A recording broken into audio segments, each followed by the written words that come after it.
네,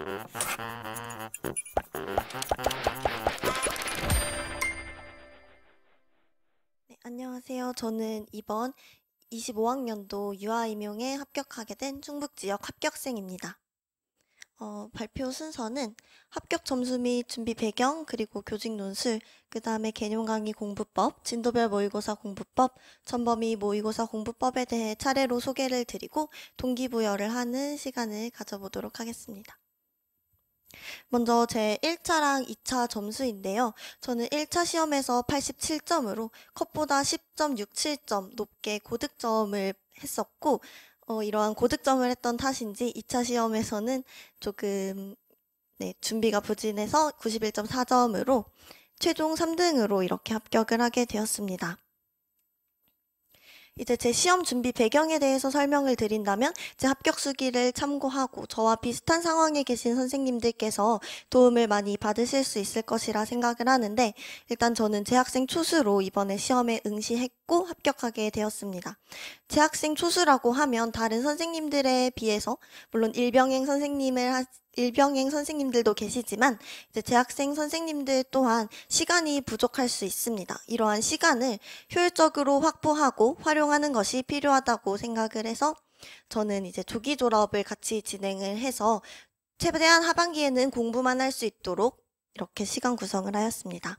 그리고 저는 이러한 이동관 선생님을 선택한 배경에 대해서도 간단하게 언급드리고 싶은데, 교재는 사실 이러한 교재는 결국 내가 다 외우게 될 것이고 이 교재가 나의 두뇌가 될 텐데 교재 선택에 있어서 굉장히 신중해야겠다고 생각을 하였습니다. 그러한 점에서 이동관 선생님의 교재는 굉장히 구조화가 잘 되어 있고 표 형식으로 깔끔하게 정리가 되어 있어서 이동관 선생님의 연간 패키지로 강의를 수강하기로 결정하였습니다.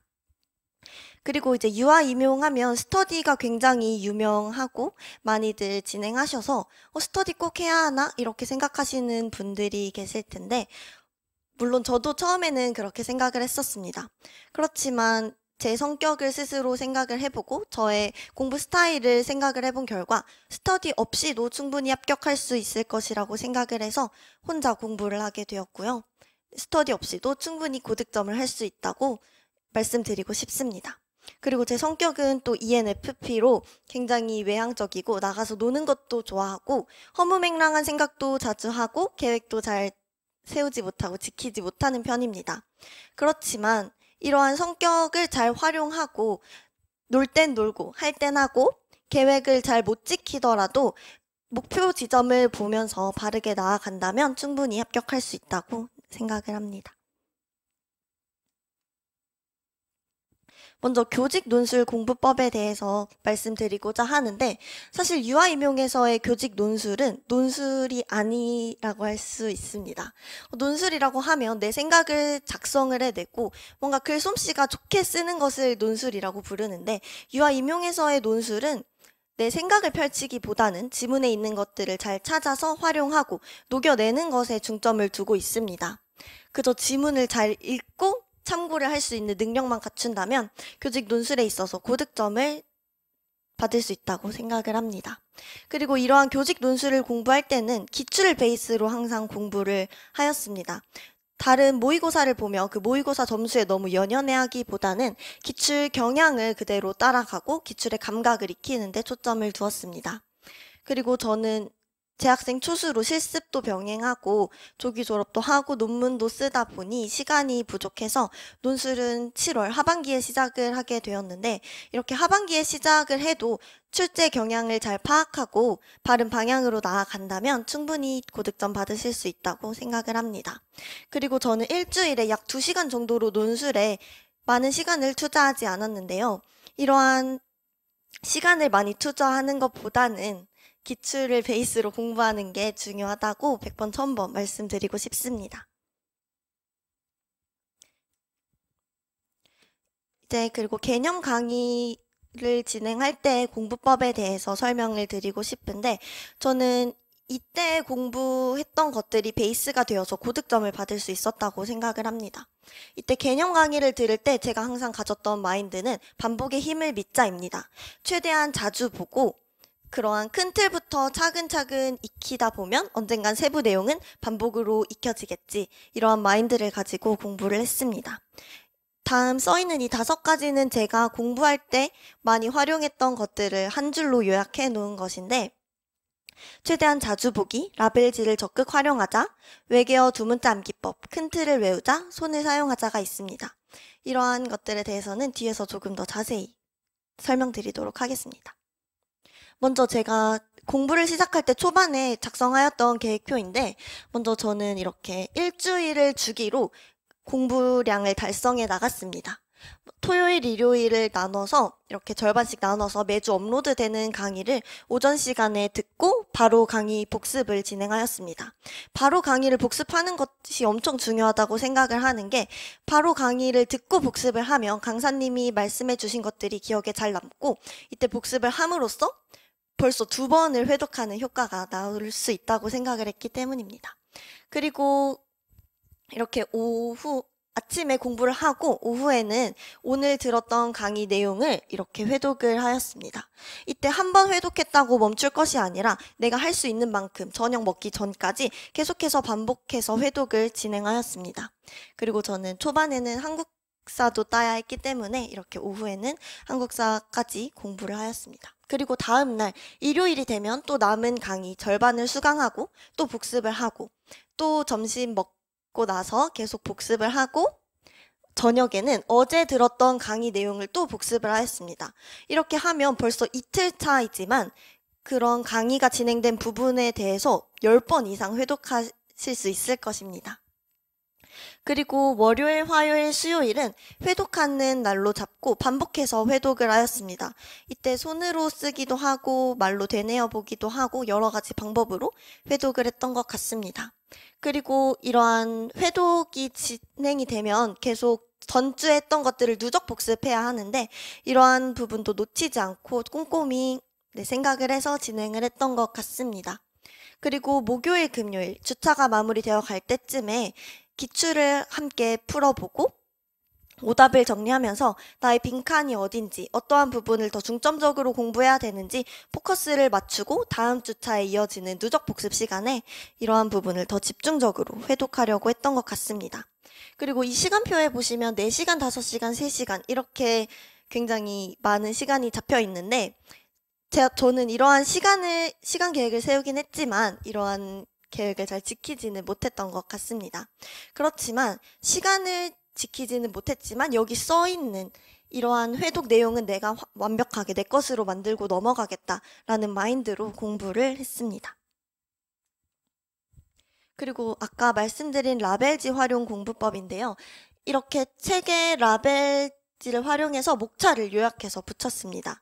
이렇게 목차를 요약해서 붙인다면 2가지 장점이 있습니다. 빠르게 내가 원하는 내용을 그때그때 궁금할 때 빠르게 찾아볼 수 있고, 이러한 라벨지를 계속 보면서 자연스럽게 목차 암기가 된다는 점에서 굉장히 효과적인 공부법이었다고 생각을 합니다. 그리고 여기 잘 안 보일 것 같은데 언어와 기능 옆에 야콥슨 할리데이 스테브, 이렇게 언어에 기능하면 내가 떠올려야 하는 학자들을 책 옆에 써두는 법도 항상 활용을 했습니다.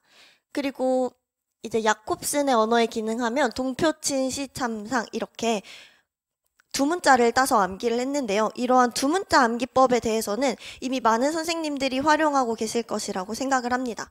그렇지만 이런 2문자 암기법 하면 스토리텔링을 많이 연결지어서 활용을 하시는데, 저는 어떠한 스토리를 짜지 않고 그냥 이렇게 외계어 같은 동표친시 참상 이런 식으로 암기를 진행하였습니다. 왜냐하면 그 스토리와 연결 지어서 생각을 하면 그 스토리를 내가 떠올리고 그 2문자를 또 연결해서 떠올려야 하기 때문에 생각의 과정이 한 번 더 들어가는 것 같아서 저는 이 부분을 과감히 생략을 했고, 이러한 2문자 또한 어차피 100번, 1000번 보게 될 거기 때문에 자연스럽게 외워질 것이라고 생각을 해서 그냥 이대로 외우기로 하였습니다. 그리고 저는 이러한 단계명이나 세부 내용에도 두문자를 활용을 하였지만 목차를 암기함에 있어서도 두문자를 적극적으로 활용을 하였습니다. 예를 들어서 언어와 기능하면 야, 할, 쓰 이걸 먼저 떠올리고 그 다음에 세부 내용도 두문자로 암기를 했습니다. 이런 식으로 두문자로 큰 틀을 암기하고 나면 세부적인 내용은 회독을 통해서 자연스럽게 암기가 되었던 것 같습니다. 그리고 메모지 활용을 굉장히 열심히 했다고 생각을 하는데요. 이러한 메모지는 두문자 암기 시에 일단 적극적으로 활용을 했습니다. 이게 굉장히 외계어 같이 느껴지고 이상한 말이기 때문에 메모지에 잘 적어두고 책상 앞에 붙여준 다음에 반복적으로 보려고 하였습니다. 책장을 넘기기 전에 또 책을 바꾸기 전에 의식적으로 앞을 바라보고 이 메모지를 바라보면 자연스럽게 외워졌던 것 같습니다. 그리고 칠대 안전 등 이렇게 단순 암기를 해야 하는 부분도 유아 임용에는 있는데 이러한 부분을 암기할 때도 메모지를 적극적으로 활용을 했고 다 외워진 메모지는 떼서 이러한 링 노트에 붙이고 가지고 다니면서 수시로 보았습니다. 그리고 저는 공부를 할 때 손을 굉장히 많이 썼는데 노트를 항상 옆에 두고 회독을 진행하였습니다. 정리하려는 의도를 가지고 노트를 쓴 것은 아니고 그냥 손을 움직인다는 것에 초점을 두고 노트를 적극적으로 활용을 했습니다. 그래서 이 노트를 보시면 굉장히 줄도 안 지키고 아무 말이나 써 있는 것처럼 보이죠? 그래서 그냥 손을 움직인다는 것에 초점을 두고 시선은 항상 기본서를 보고 옆에 노트를 펼쳐두고 반복적으로 적었습니다. 이렇게 반복적으로 적다 보면 다음 페이지로 내 시선을 옮기기 전에 먼저 손을 끄적이면서 적어보기도 하고 미니 백지 복습처럼 여러 가지 방면으로 활용을 할 수 있었던 것 같습니다. 진도별 모고 공부법에 대해서 말씀드리고자 하는데 일단 진도별 모고는 시험을 보기 위한 수단이지 이게 목표가 되어서는 안 된다고 생각을 했습니다. 그래서 점수에 스트레스 받지 않으려고 항상 마인드 컨트롤을 했고 공부 완성도를 확인하는 용도로 활용을 하였습니다. 그리고 저는 이제 실습을 병행하다 보니까 강의가 많이 밀려 있었고 진도별 모의고사도 많이 밀려 있었는데 그래서 그냥 빠르게 풀어내는 것에 초점을 두고 저는 거의 하루에 6회차, 7회차 이렇게 풀어냈던 것 같습니다. 그리고 누적 복습을 이 시기에도 꾸준히 해야 한다고 생각을 합니다. 아무리 진도별 모의고사 시즌이라 하더라도 항상 베이스는 누적 복습을 중점을 두고 이러한 모의고사는 그냥 빠르게 훑어서 지나갔던 것 같습니다. 그리고 모의고사를 풀고 그냥 바로 마무리할 것이 아니라 꼭 채점을 하고 오답까지 내가 생각해보는 시간을 가지려고 노력을 하였습니다. 그리고 전범위 모고 공부법은 이때도 똑같이 누적 복습을 꾸준히 진행을 하였고 이때도 점수에 스트레스를 받지 않으려고 노력을 했습니다. 그리고 또 점수가 잘 나온다고 해서도 너무 자만해서는 안 된다고 생각을 합니다. 이건 진짜 시험이 아니지만 그래도 시험을 풀 때는 시험을 본다는 마인드로 이렇게 하는 것이 중요하다고 생각을 하고 이 전범위 모고 시즌에는 이제 시험이 가까워지는 만큼 회독을 할 때도 주기를 정해서 진행을 했습니다. 저는 3, 2, 1 주기로 회독을 하였는데 이는 뒤에서 조금 자세히 설명드리도록 하겠습니다. 그리고 이 전범위 모고 시즌에는 아는 것이 많아지다 보니까 다양한 이론, 신이론에 대해서 시선이 가게 됐었는데 저도 저의 암기 정도를 먼저 확인하고 어느 정도까지만 확장을 했던 것 같습니다. 그리고 제가 확장하는 범위에 대해서는 그 이동건 선생님 카페에 올라와 있는 참고자료 게시판을 적극적으로 활용을 했습니다. 아까 말씀드렸던 3일 주기 회독법인데요. 이게 뭐 3일 주기 회독을 하시는 선생님들도 계시고 그냥 하루에 계속 모든 과목을 보시는 선생님도 계시는데 저는 이러한 주기별로 각각의 장단점이 있다고 생각을 했습니다. 그래서 일주일에 3, 2, 1 주기 회독법을 모두 활용을 했습니다. 이렇게 하면 일주일 동안 총 3회독을 진행을 할 수 있고 회독 주기를 줄여가는 연습이 자연스럽게 된다는 장점이 있습니다. 이제 3일 주기 회독을 할 때는 조금 자세히 보고 2일 주기 회독을 할 때는 핵심적인 부분을 중점으로 보고 1일 주기 회독을 할 때는 시험 전날에 내가 이런 식으로 회독을 해야 되는구나 라는 연습을 진행했던 것 같습니다. 이제 마지막으로 선생님들의 수험생활에 있어서 동기부여를 조금 해드리고 싶은데, 일단 긍정적인 마인드를 가지는 게 중요하다고 생각을 합니다. 누가 뭐래도 나는 붙어. 티오가 아무리 적어도 내 자리는 있겠지. 이렇게 긍정적인 마인드로 진행을 한다면 네, 좋을 것 같습니다. 그리고 합격했을 때를 구체적으로 상상하는 것 또한 많은 도움이 됐던 것 같습니다. 그리고 이제 적당히 쉬어가기도 굉장히 중요하다고 생각을 하는데, 저는 시간이 부족했음에도 불구하고 굉장히 약속도 자주 나가고 여행도 다녔던 것 같은데, 이러한 부분이 오히려 장점으로 작용했던 것 같습니다. 친구들이랑 놀기도 하고 가족들이랑 여행도 가면서 리프레시가 되고, 어제 놀았으니까 오늘은 더 열심히 해야지 라는 마인드로 조금 더 집중을 잘할 수 있었던 것 같습니다. 그래서 할 땐 하고 놀 땐 노는 게 중요하다고 생각을 합니다. 그리고 저는 굉장히 벼락치기를 좋아하는 스타일로서 꾸준히 공부하는 것을 굉장히 어려워하는 학생이었습니다. 그래서 저는 퐁당퐁당 공부법을 많이 활용을 했는데, 이 퐁당퐁당 공부법은 하루 엄청 열심히 공부를 하고 그 다음 날은 이제 푹 쉬고, 그 다음 하루 열심히 공부하고 푹 쉬고, 이렇게 하면 내가 아무리 10시간 공부했지만 5시간 평균을 내면 5시간 공부한 것이 아닌가? 이렇게 생각하실 수 있는데 저는 그렇게 생각하지 않습니다. 이렇게 하루 10시간 공부할 수 있다는 것은 그만큼 집중력이 있다는 거고, 그렇게 10시간을 공부한 것이 결코 5시간만큼의 효율이 나오지는 않았던 것 같습니다. 그래서 이제 퐁당퐁당 공부법이라고 해도 이렇게 집중을 확실히 하고 쉴 때 확실히 쉬어준다면 꾸준히 10시간 한 것만큼의 효과를 분명히 가져올 수 있다고 생각합니다. 그렇지만 꾸준히 공부를 하실 수 있는 선생님들께서는 꾸준히 10시간 하시면 더 좋을 것 같습니다. 그리고 나만의 공부법을 찾는 것이 가장 중요하다고 생각을 했습니다. 저는 이제 시험 초반에 다양한 합격 수기를 찾아보기보다는 다양한 시행착오를 경험하면서 저만의 공부법을 만들어 가려고 노력을 하였습니다. 그래서 합격 수기를 너무 많이 보는 것보다는 다양한 시행착오를 겪으면서 선생님만의 공부법을 발견해 나가셨으면 좋겠습니다. 네, 감사합니다.